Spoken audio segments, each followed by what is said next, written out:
मिठाई बंटना शुरू साथ की तरफ से नहीं, आप लीजिए। आप भी खाइए विजय। क्या कहना चाहेंगे? मिठाइयाँ बंटना शुरू डिसाइसिव मैंडेट फॉर महाराष्ट्र, एक तरफा मैंडेट निकला है और यही है प्रगति की राजनीति और महिलाओं की सेवा में जो पार्टी काम करेगी वो आगे ही बढ़ेगी। कहाँ गए वो हमें बांटने वाले? पुरानी बात हो गई, आलू से सोना वाली। अब तो नहीं तो जिलेबी की फैक्ट्री कहाँ है? जलेबी की फैक्ट्री हमें हमें हमें बांटने वाले, हमें काटने वाले अब तो धुआंधार हो गए। मैं अभी ये कहना चाहता हूँ कि जो भी विरोधक है वो आज भी समझ जाए, वो आज भी समझ जाए कि हिंदुत्व के लिए, हिंदुत्व के विरोध में जो भी है महाराष्ट्र में या पूरे हिंदुस्तान में काम करेगा उसका असर जो है वो ऐसा ही होने वाला है। हमें पूरा भरोसा था कि हमारी 200 प्लस सीटें आएंगी, क्योंकि हमारे जो सीएम थे और डिप्टी सीएम थे, इन्होंने जो काम किया है इसके ऊपर हमको पूरा भरोसा था कि हमारी 200 प्लस सीटें आएंगी। मिठाई बंटना शुरू साथ की तरफ से नहीं, आप लीजिए। आप भी खाइए विजय। क्या कहना चाहेंगे? मिठाइयाँ बंटना शुरू decisive mandate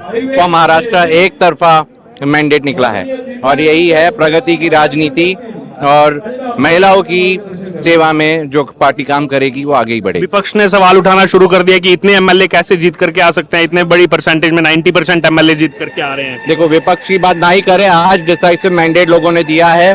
the data is out, data check किया जा सकता है। One sided clean majority for politics of progress and for development, simple. तो देख सकते हैं अभी पूरा बधाइयों का सिलसिला, ये देख सकते हैं मिठाई जो है वो यहाँ पर खिलाई जा रही है एक दूसरे को। हमने खा ली जी। जिलेबी लाना चाहिए था, जिलेबी लाना चाहिए था। तो देखिए अभी जलेबी वाला तंज जो है हरियाणा से शुरू हुआ था, अभी लग रहा है चलता जाएगा वो तंज। हाँ, हमें तो पता था ना फैक्ट्री खोलने वाले जिलेबी के जमीन में। डेट नहीं दिया ना लोगों ने, लेकिन हाँ वही तो। और दूसरी बात, वो जमीन में आलू डाल के सोना उगाने वाले थे, वो कहाँ गए? कहाँ गए वो हमें बांटने वाले? पुरानी बात हो गई, आलू से सोना वाली। अब तो नहीं तो जिलेबी की फैक्ट्री कहाँ है? जलेबी की फैक्ट्री हमें बांटने वाले, हमें काटने वाले अब तो धुआंधार हो गए। धुआंधार हो गए। तो आज पूरा खुशी का मौका है यहाँ पर बीजेपी कार्यकर्ताओं के लिए और देख सकते हैं यहाँ पर लगातार। हाँ, और आगे भी ये जीत चालू रहेगी। हाँ, आगे भी ये जीत चालू रहेगी। आगे कॉर्पोरेशन की भी इलेक्शन है।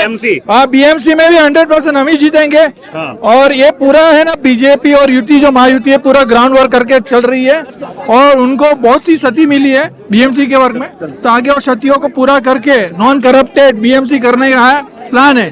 तो बिल्कुल देख सकते हैं यहाँ पर। अब देखिए बिल्कुल, तो अब यहाँ पर देखिए आज इतना बड़ा दिन है महायुति के लिए, लेकिन उसके बावजूद यहाँ पर जो नेता कार्यकर्ता पहुंचे उनका कहना है कि अभी ये केवल शुरुआत है, इसके बाद बीएमसी चुनाव आएगा। अब देखिए तैयारी यहाँ पर जीत का सिलसिला थम नहीं रहा है। इनका कहना है कि अब बीएमसी में जो है, जहां पर शिवसेना यूबीटी का कहा जाता है दबदबा है, कि अब जो है वहां पर परचम लहराना है, ये कार्यकर्ताओं का कहना है। तो यहाँ पर देख सकते हैं आप देवेंद्र फडणवीस जो हैं वो तो निकल चुके हैं जलेबी बना करके, लेकिन उसके बाद कार्यकर्ता यहाँ पर जो मौजूद हैं लगातार वो जलेबी का स्वाद चखते हुए। क्या हुआ? Hello hello. तो लगातार फिर से हेलो हेलो हेलो, ठीक है। तो यहाँ पर इस समय जीत का जश्न मनाते हुए, नाचते हुए, झंडे फहराते हुए भारतीय जनता पार्टी के इस समय, क्योंकि वो मेहनत के बाद अब आखिरकार आज वो नतीजा सामने है और ऐसा नतीजा जिसकी शायद से एक्सपेक्टेशन भारतीय जनता पार्टी ने भी नहीं की थी कि इतनी प्रचंड जीत यहाँ पर उनको मिलेगी। महायुति की सरकार फिर से बनेगी और ऐसी सरकार बनेगी जिसमें विपक्ष पूरी तरह से धराशायी हो चुका है। जी हाँ, विपक्ष की उतनी भी सीटें नहीं है कि इकलौती कोई पार्टी अपोजिशन में बैठ सके, क्योंकि जो ऑफिशियल जो इसमें कहा जाता है 10% सीटें चाहिए अपोजिशन में बैठने के लिए, वो 10% सीटें भी विपक्ष में इकलौती किसी पार्टी की नहीं आ पाई हैं यहाँ पर। जी हाँ, और यहाँ पर पूरी तरह से जो महाविकास अघाड़ी का एजेंडा था वो यहाँ पर ध्वस्त कर दिया है भारतीय जनता पार्टी लेड महायुति ने। और अब उसके बाद ये जीत का जश्न जो है यहाँ पर मनाते हुए कार्यकर्ता, इन कार्यकर्ताओं से यहाँ पर बात करेंगे। क्या एक्सपेक्टेशन थी कि इतनी सीटें आ जाएंगी? 226 के आसपास मामला चला जाएगा, क्या कहेंगे? हमें पूरा भरोसा था कि हमारी 200 प्लस सीटें आएंगी, क्योंकि हमारे जो सीएम थे और डिप्टी सीएम थे, इन्होंने जो काम किया है इसके ऊपर हमको पूरा भरोसा था कि हमारी 200 प्लस सीटें आएंगी 149 में बीजेपी लड़ती है, 135 जीत जाती है। संजय राउत कहते हैं ऐसा कैसे हो सकता है, सारे एमएलए कैसे जीत गए इनके? संजय राउत जो बोलते हैं उनको खुद को भरोसा नहीं होता है कि वो क्या बोल रहे हैं। अब उद्धव ठाकरे का भविष्य कैसे देख रहे हैं आप? उनका डूबती नहीं है, उनका भविष्य। डूबती नहीं है, बता। हाँ, आ गए। हाँ? अंधेरे में चला गया उनका भविष्य। अभी सीएम बनने की चाह अभी उनका भविष्य ही नहीं बचा है कुछ भी। पहली बात तो उद्धव ठाकरे हो या शरद पवार हो, जो जितने भी सपने देख रहे थे पिछले महीने 2 महीने से, सब सपने चकनाचूर कर दिए भारतीय जनता पार्टी और शिवसेना शिंदे गठ ने। मैं अभी ये कहना चाहता हूँ कि जो भी विरोधक है वो आज भी समझ जाए, वो आज भी समझ जाए कि हिंदुत्व के लिए, हिंदुत्व के विरोध में जो भी ये महाराष्ट्र में या पूरे हिंदुस्तान में काम करेगा उसका असर जो है वो ऐसा ही होने वाला ये है। चुनाव केवल महायुति वर्सेस महाविकास अघाड़ी नहीं था, बीजेपी वर्सेस कांग्रेस भी था, Shiv Sena versus Shiv Sena, UBT, NCP versus NCP, Sharad Pawar भी था। असली नकली की लड़ाई थी। अब उसमें शिवसेना और एनसीपी ऊपर आ गई है। अब क्या लग रहा है, क्या प्रतिक्रिया होगी? लोगों ने बता दिया है कि कौन असली है और कौन नकली है।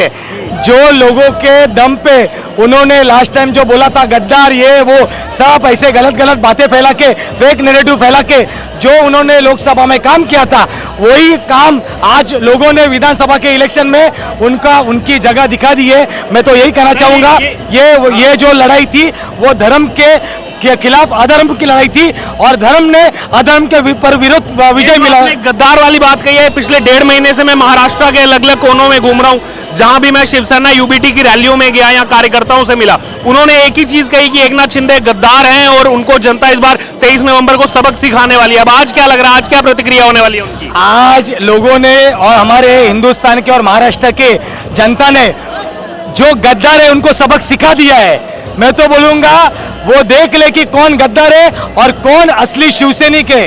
ये देख रहे जनता ने उनको सबक सिखा दिया है। मैं तो बोलूंगा। जी, आप कुछ कहना चाहेंगे? कुछ नहीं।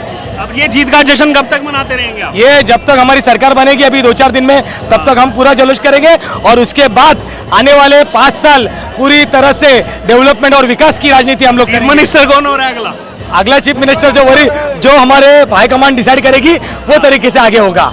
पर अब तो हक बनता है, 135 सीटें जीत ली हैं। देखो, हक भी बनता रहेगा तो भी हाईकमांड जो डिसाइड करेगा, हमारे वरिष्ठ नेता, महाराष्ट्र के वरिष्ठ नेता, सीनियर लोग बैठ के डिसाइड करेंगे। हम सादे कार्यकर्ता है, हम कार्यकर्ता खाली काम करना जानते हैं और जो ऊपर वाले जो डिसीजन लेते हैं वो डिसीजन के हिसाब से चलना जानते हैं। यही चीज तो अलग बनाती है महायुति को, जहां एक तरफ महाविकास अघाड़ी में चुनाव से ज्यादा लड़ाई ये चलती रही कि सीएम कौन बनेगा, सीएम पद का चेहरा कौन होगा। कांग्रेस कहती रही नाना पटोले, संजय राउत कहते रहे उद्धव ठाकरे, और वहीं शरद पवार भी अपने खेमे को चाह रहे थे। लेकिन सीएम तो तब बनेगा जब 145 सीटें आएंगी। वो सीटों पर मेहनत की नहीं और सीएम पद के लिए जो है लड़ाई लड़ते रहे। सीएम कोई भी बने, आज की जो जीत है ये हिंदुत्व की जीत है। जो सरकार थी हमारी, जो उन्होंने कहा था कि ये हिंदुत्व की विचारधारा वाली सरकार है, तो ये हिंदुत्व की विचारधारा वाली सरकार है, ये उन्होंने करके दिखाया है। क्या बोल रहे थे कि मंदिर बना दिया तो लोगों को खाना मिल जाएगा क्या, और हिंदुस्तान का डेवलपमेंट हो जाएगा क्या? ये जो बोलने वाले हैं ना, उनको मुंह के बल गिराया है ये जनता ने। हिंदुत्व भी, हमको हिंदुत्व भी चाहिए और हमको विकास भी चाहिए, पर हमको सिर्फ विकास नहीं, हिंदुत्व को लेके विकास चाहिए।